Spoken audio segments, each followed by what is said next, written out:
You didn't lose yourself. You lost the illusion. That mask you wore, the role you played, the story you told yourself to feel safe in a world that never really fit. It's gone. And now, you're standing in the aftermath. Not broken, but exposed. Something inside you cracked open, and through that fracture the truth started leaking in. Maybe it was a crisis, maybe it was a revelation, maybe it was just the quiet build-up of years spent pretending. But whatever it was, it shattered the identity you thought was you.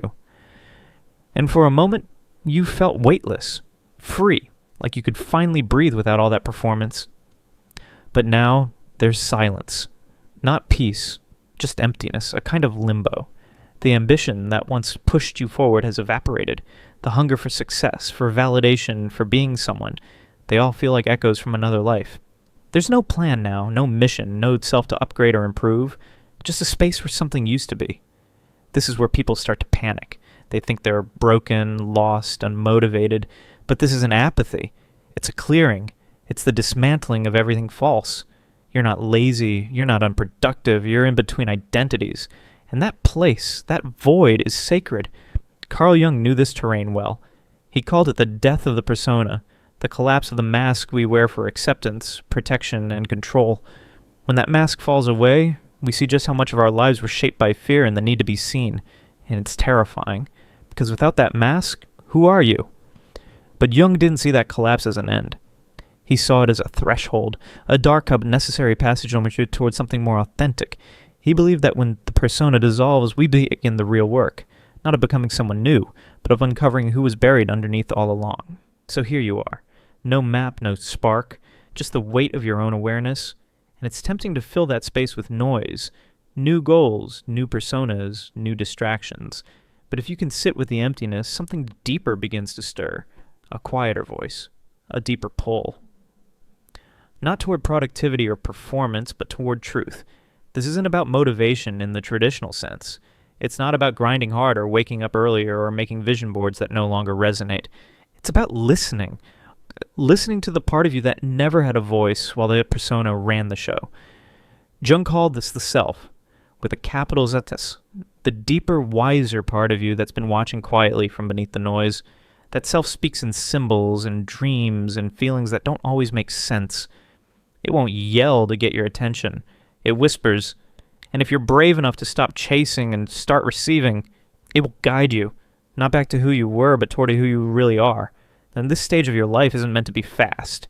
It's not a race to reinvent yourself. It's a slow shedding, a quiet listening, and yes, it can feel like nothing's happening. But beneath the surface, everything is shifting. You're learning how to live without the old lies.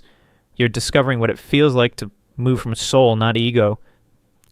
It's exhausting, not because you're doing too little, but because you're holding back the floodgates. Every time you judge yourself for being tired, every time you try to force momentum, you're creating resistance.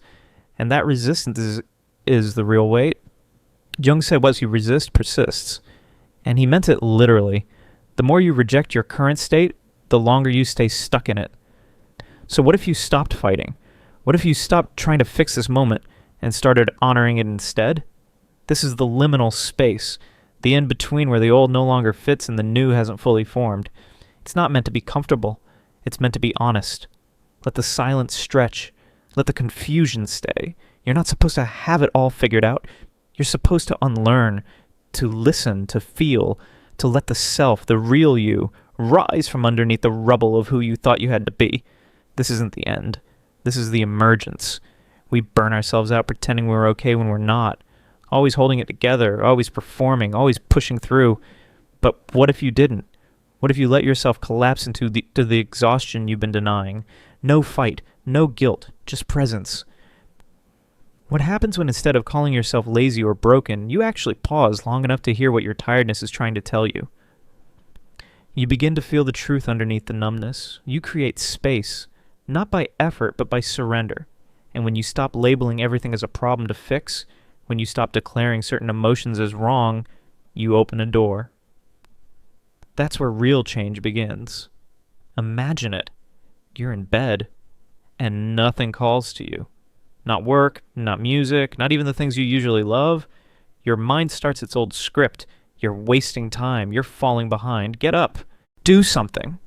But instead of obeying the critic, you just breathe and say, okay, this is where I am. And something strange happens. The tension in your body softens. The urgency loses its grip. Your mind quiets down. Maybe not for long, maybe just enough. But in that silence, something stirs. A flicker of interest, a random idea, a nudge to move. Not because you have to, but because a tiny part of you wants to. That's not a hustle. That's alignment. That's life beginning to flow again. Because feelings aren't enemies. They're energy. And energy is meant to move, not be judged. Sadness isn't a defect. It's a process. Your body making space for healing. Anger isn't something shameful. It's often truth dressed in fire, demanding your boundaries be respected. Even fear, that stubborn survivalist, is just trying to keep you safe the only way it knows how. Children know how to move energy. They feel sadness and cry it out. They feel anger and yell. Then they're back to laughing. They don't overthink it. They don't suppress it. They don't yet carry the weight of should. But we teach them. We teach them to be good, to be calm, to be strong, to be quiet. And in doing so, they begin to hide parts of themselves. They push the unacceptable parts down into the dark, into the shadow, the place Carl Jung spoke of so often. A part of us that holds every rejected emotion, every shamed impulse, every truth we were told was too much. And in that shadow lies the very power we're searching for, the real you, the wild, creative, raw, unfiltered self that existed before you learned how to shrink. So if you're feeling low, unmotivated, like you don't recognize yourself anymore, that's not a setback. That's a message. The part of you you've buried is stirring. Not to destroy you, to fuel you, to pull you inward, not to punish, but to transform. And sometimes the most powerful thing you can do is stop trying to fix yourself and start getting curious.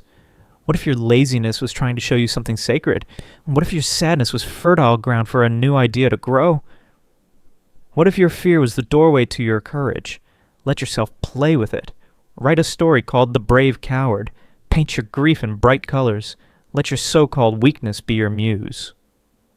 Creativity lives in that paradox, that tension between what is and what we wish it were. The mind loves contrast. It lights up when something doesn't fit. That discomfort, it's the spark. That's where art is born. Not from perfection, but from an honest contradiction. That's when your imagination wakes up, not to escape emotion, but to dance with it. That's the real kind of creation, not curated or filtered, raw, soulful. The unconscious speaking in metaphor, showing you what words alone can't reach. So the next time you feel off, don't rush to fix it. Let your hands express it. Let your voice speak from it. Let the discomfort be the beginning of something. That restlessness you feel, it's not the end of your fire, it's the smoke that comes before the spark. And the shadow? It's not a threat. It's the artist inside you waiting to be invited in. Somewhere along this road, something bigger begins to awaken. Not the part of you that wants to impress or succeed or be seen. The part that simply is. The deeper self. Not a label, not a personality trait, not your social media bio. The self with a capital S. The totality of your being. It includes your wounds and your wonder, your fears and your purpose. It's not just who you are now. It's who you were always becoming. And it's been whispering to you all along, in your dreams, in the coincidences that feel too perfect, in the sudden urge to write, to move, to reach out. These aren't random, these are signals, but we miss them because we're taught to only trust logic, only action, only results. Meanwhile, your true compass is resonance, that quiet yes inside, the thing that doesn't shout but hums with truth. This isn't about pushing harder, it's about listening deeper. And yes, it's hard. Feeling can feel like losing control, but maybe that's the point. Maybe letting go isn't the end of your strength, but the beginning of your becoming.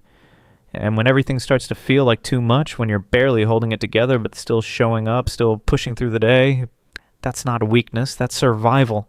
You go to work, you handle your business, you smile for the people who rely on you, and inside you're bracing, tensed up, afraid that if you let go even for a second, everything you've built will come crashing down. So you stay armored. You tell yourself you're fine. You bury the exhaustion, the sadness, the quiet rage, because that's what you've been taught to do. But here's what no one told you. Feeling your emotions, it doesn't unravel your life. It roots you in it. That grief, that fatigue, that quiet storm inside you, it's not a threat. It's a compass. Underneath all the pretending and the structure is a voice that's been waiting. And when you finally sit still enough to hear it, something strange happens. Out of nowhere, you feel like moving your furniture around, or stepping outside into the sun, or opening a blank page and typing nonsense just to see what might come through. It doesn't make logical sense. You nearly brush it off. But it feels right, like fresh air. And that's no accident. That's the deeper part of you reaching through. It's your unconscious nudging you toward what's real. Carl Jung once called it the transcendent function, this mysterious link between your inner world and the choices you make. It's not about control, it's about coherence. When you allow space for both the voice in your head and the whisper in your soul, something new is born. Not forced, but revealed. And that's hard to trust in a world that idolizes productivity and scoffs at intuition. You grew up in that world. So no wonder you second guess yourself. No wonder stillness feels dangerous. Like if you stop spinning your wheels, you'll lose everything. But the truth is, your soul doesn't operate on urgency. It moves with alignment. And when you stop trying to fix everything, when you simply start feeling, the shift begins. Slow, subtle, then all at once. You start wanting to move again, not because you have to, but because something inside is asking to be expressed. You begin to write, not to be seen, but to understand. You reach out to people, not to prove anything, but to truly connect. And this is where things change, because now motivation isn't a push, it's a pull. You become a channel for something deeper. The real you, the one who's been hidden under layers of obligation and old survival patterns, finally has room to breathe. That artist, that dreamer, that healer, that maker, whatever has been waiting, it starts to wake up. And maybe you don't know what it's trying to say yet. That's okay. That means you're finally listening. You're not rushing to label it or package it. You're letting it rise.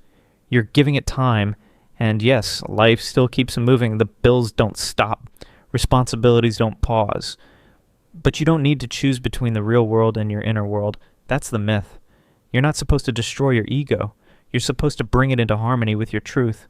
The ego helps you move through the world. It sets boundaries, makes plans, protects your space. It only becomes a problem when it believes it's the whole story. So don't abandon structure. Just let it serve something deeper. Let your discipline serve your purpose.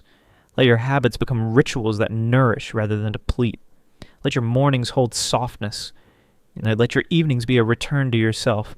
And when resistance creeps in, because it will, don't fight it. Ask it what it needs, what it's trying to protect, and what it's trying to say. Because now, you know how to listen. You've met the part of you that doesn't equate worth with output.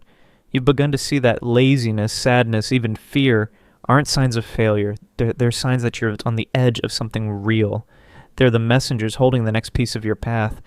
This is what happens when the false layers fall away. What's real finally has space to breathe.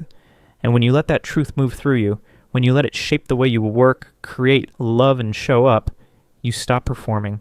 You start living. You stop pushing. You begin to flow. You stop chasing life and begin inhabiting it fully, wildly, quietly, in all its beautiful contradiction. That's not just motivation. That's embodiment. That's you, alive in your own story. And if something stirred inside you while hearing this, it's not by accident. That quiet hum in your chest, that's the beginning.